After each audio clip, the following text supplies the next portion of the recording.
बिस्मिल्लाहिर्रहमानिर्रहीम। अस्सलाम वालेकुम नाज़रीन, मैं हूं नाइला मीर। नाज़रीन, इमरान खान साहब को आंखों पर बोझ महसूस हो रहा है, उन्हें धुंधलापन लग रहा है। इमरान खान साहब को पिछले 10 महीने से जो ज़ाती उनके डॉक्टर्स हैं, ज़ाती उनके जो मुआलिज हैं, उनसे खान साहब को मुआयना नहीं करवाया गया, खान साहब का चेकअप नहीं करवाया गया, एक्सेस नहीं दी जा रही है। और अगर आप नवाज शरीफ साहब की बात करें तो डॉक्टर अदनान साहब हर वक्त उनके साथ होते थे। और जी, जब नवाज शरीफ साहब मुल्क से बाहर भी जाते थे तो भी डॉक्टर अदनान साहब उनके फोकल पर्सन बनकर मीडिया को ये बता रहे होते थे कि हाँ जी, अब उनकी सेहत बेहतर है, फलां उनके टेस्ट हो चुके हैं, ये उनकी मेडिकल कंडीशन है। मगर इमरान खान साहब को एक्सेस ही नहीं दी जा रही कि ज़ाती जो उनके मौलिज हैं उनसे उनका चेकअप हो सके। उनको बिनाई का मसला आ रहा है, इसलिए आज इंसदाद दहशत गर्दी अदालत में एक दरख्वास्त भी जमा करवा दी गई है, जिसमें ये कहा गया है कि खान साहब का प्राइवेट डॉक्टर से चेकअप कराया जाए। खान साहब को बिनाई का मसला आ रहा है। अब जिस तरह से 2 साल से इमरान खान साहब को सॉलिटरी कन्फाइनमेंट में रखा है, उनका टीवी अखबार बंद कर देते हैं, काल कोठरी में उनको रखा हुआ होता है जी। बीवी के ऊपर जिस तरह से तशद्दुद किया जा रहा है, अब 2 भतीजों को भी उठा लिया तो पूरी फैमिली ज़ेर ताब है। मौसमी असरात हैं, 74 साल खान साहब की उम्र है, तो एक इंसान आखिर इंसान है, वो बीमार भी हो सकता है। ज़ाती मौलिज से तो चेकअप करवाना चाहिए। और दरखास्त में ये भी कहा गया है कि वफाकी हुकूमत और पंजाब हुकूमत के मातहत जो डॉक्टर्स आते हैं उनके ऊपर ना तो इमरान खान साहब को एतमाद है और ना ही उनकी फैमिली को एतमाद है।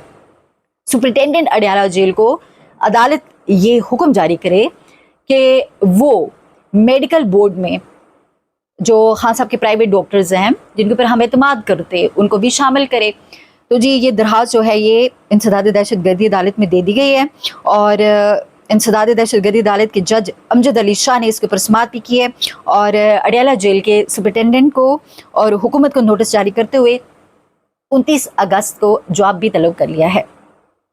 कल इमरान खान साहब ने कुछ आम फैसले किए। एक तो खान साहब ने ये भी कहा जी कि कायमा कमेटियाँ जो हैं कौमी असम्बली की, उनसे स्टैंडिंग कमेटियाँ जो हैं उनसे इस्तीफ़े दे दें। पाकिस्तान तहरीक इंसाफ के जितने MNAs हैं, अब इस्तीफ़े लोगों ने लिख के रख भी लिए हैं। बहुत सारे जो PTI के MNAs हैं उन्होंने इस्तीफ़े दिए हैं और इस्तीफ़े लिख के रख भी लिए हैं।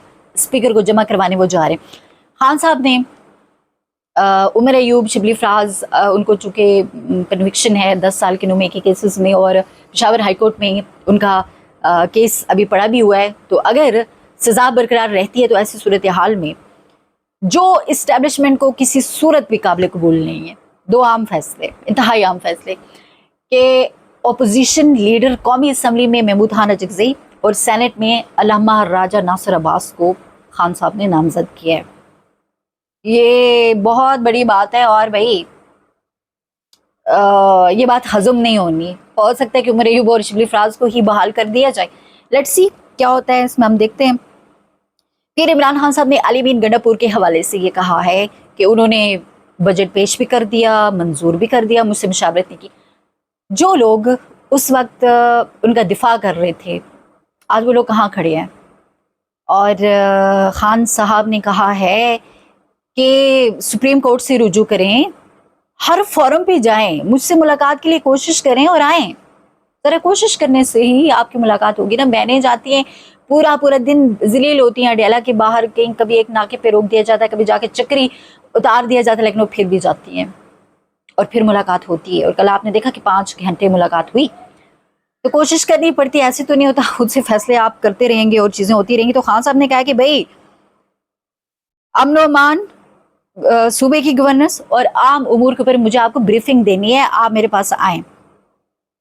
खैबर पख्तूनख्वा हुकूमत वफाक की जानिब से अपने शहरों पर होने वाले मिलिट्री ऑपरेशन ड्रोन हमलों के खिलाफ भरपूर स्टैंड ले, ये भी खान साहब ने कहा। पहले भी कह चुके हैं वो कह रहे हैं कि हमारे दौर में तो कोई ड्रोन हमला नहीं हुआ था। वो कह रहे हैं कि अमन अमान था उस वक्त और हालात जानबूझकर ख़राब किए जा रहे हैं ताकि हमारे सूबे के अंदर जो अवामी मैंडेट वाली हुकूमत है खैबर पख्तूनख्वा के अंदर, जिसको 3/4 अक्सरियत से मैंडेट मिला है, तो खान साहब कह रहे हैं कि उसे कमज़ोर करना मकसूद है। वहाँ पर ऑपरेशन की जो वजह है वो ये है और किसी सूरत नहीं होना चाहिए। और खैबर पख्तूनख्वा हुकूमत को इसके ऊपर स्टैंड लेना चाहिए।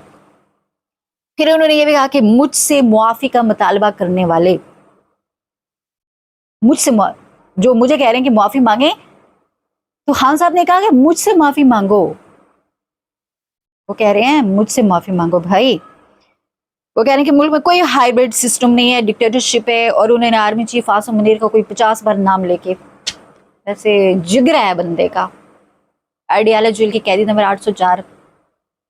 مطلب ہم نے پڑھا تھا جناح کو, لیکن ہم جس دور سے گزرے ہیں یہ جنرل یحییٰ سے بھی بدترین ڈکٹیٹرشپ کا دور ہے. اور ہمیں اس بات کی خوشی بھی ہے کہ ہم پاکستان کی حقیقی آزادی کی تحریک میں اپنے حصے کا کردار ادا کریں. ہم ظالم کے خلاف آواز اٹھا رہے ہیں, مظلوم کے ساتھ کھڑے ہیں اور اپنے ملک کے لیے قربانیاں دے رہے ہیں. اور ہم ایک لیڈر میسر ہے عمران خان جیسے, کہ دیکھیں سارا خاندان داؤ پہ لگا دیا, اپنی زندگی داؤ پہ لگا دی, جھکا نہیں, ڈرا نہیں, بکا نہیں, ڈیل نہیں کی, ڈیل بھی نہیں دے رہا. اور جب معافی معافی معافی کی بار بار بات آ رہی ہے, خان صاحب تک پہنچے. میں آپ کو بتا رہی تھی نا پچھلے ولاگ میں کہ وہ ایک صاحب مل کر آئے تھے خان صاحب سے, اور بہنوں کی ملاقات نہیں ہوئی تھی. ہمیں کوئی یقین نہیں آ رہا تھا کہ خان صاحب کے ساتھ یہ بات کی گئی ہے کہ بھائی خان صاحب آپ سے معافی کا تقاضا کیا جا رہا ہے, ورنہ انہوں نے ضرور جواب دینا تھا. لیکن وہ جو پھر اس کے بعد ٹویٹ بھی آیا تھا وہ نہیں تھا, لیکن کل جو ٹویٹ آیا وہ واقعی عمران خان کا ہے. خان صاحب نے کہا جی کہ جس طرح فیصل واڈا جیسا جو ترجمان ہے اسٹیبلشمنٹ کو, اس کے ذریعے بار بار مجھے کہا جاتا تھا کہ بشپ بی بی سے علیحدگی اختیار کریں, اور پھر بشپ بی بی کو الگ سے کہا جاتا تھا کہ آپ ان سے الگ ہو جائیں. تو خان صاحب نے بولا کہ یہ اس شخص کے اندر, فیصل واڈا کا نہیں کہا, انہوں نے عاصم منیر صاحب کا کہا, ان کے اندر نہ تو اخلاقیات ہے اور نہ ہی ان کو اسلام کی سمجھ ہے, دین کی سمجھ ہے. جس کو دین کی سمجھ ہو, اسلام کی سمجھ ہو, عورتوں سے انتقام نہیں لیتا. اور انہوں نے کہا کہ جب میں نے DGISI کے عہدے سے ہٹایا جنرل عاصم منیر کو, تو اس کے بعد انہوں نے بدلہ لینا شروع کیا. زلفی بخاری کے ذریعے انہوں نے بشپ بی بی سے رابطہ کیا, بشپ بی بی نے انکار کر دیا, اور پھر اس کے بعد بس وہ صاحب جو ہے وہ غصے میں آ گئے, اور پھر اب تک جو چیزیں ہو رہی ہیں وہ سب آپ کے سامنے ہیں. تو یہ بات بھی خان صاحب نے کی ہے. اور خان صاحب نے مزید جی کہا ہے کہ عدلیہ کے حوالے سے کہ جتنا ظلم ہو رہا ہے, نا انصافی ہو رہی ہے, بے ضمیر ججز کی وجہ سے ہوا ہے. یہ برابر کے مجرم ہیں. اگر ججز انصاف کرتے تو اس طرح سے 10-10 سال لوگوں کو ناحق قید کے لیے 10-10 سال کی سزائیں سنا کر جیلوں میں ناحق نہ ڈالا جاتا, اور اس طرح سے جو ظلم, جو فسائیت ملک کے اندر ہو رہی ہے, یہ سب کچھ نہ ہوتا. اور بھی بہت ساری خان صاحب نے عام باتیں کی, لیکن وہ ساری چیزیں آپ تک پہنچ چکی ہوں گی. اپنا خیال رکھیے گا, اپڈیٹ کریں گے. اللہ حافظ.